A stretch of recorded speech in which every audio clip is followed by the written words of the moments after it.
There's four typical scenarios where a person gets cited for driving without a license. One is where a person is driving and he never had a license to begin with. Another scenario is when a person is driving and he had a license, but the license expired and he never got it renewed. So he's driving on an expired license, which in California is basically the same as driving without a license. The third scenario is a person from out of state.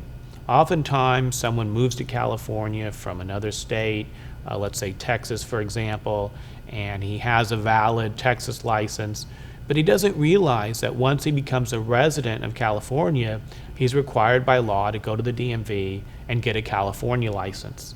And simply having a valid license in another state no longer suffices. So a person in that scenario can also be cited for driving without a license. The final scenario involves undocumented immigrants. Unfortunately, and somewhat tragically, in California, the DMV will not issue a driver's license to an illegal immigrant.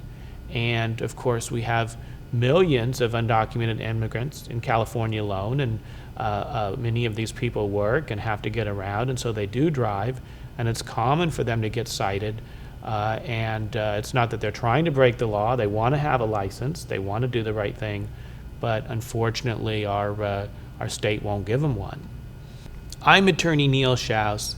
If you've been arrested or cited for driving without a license in the state of California, call me. Let's see what we can do to get the charges dismissed.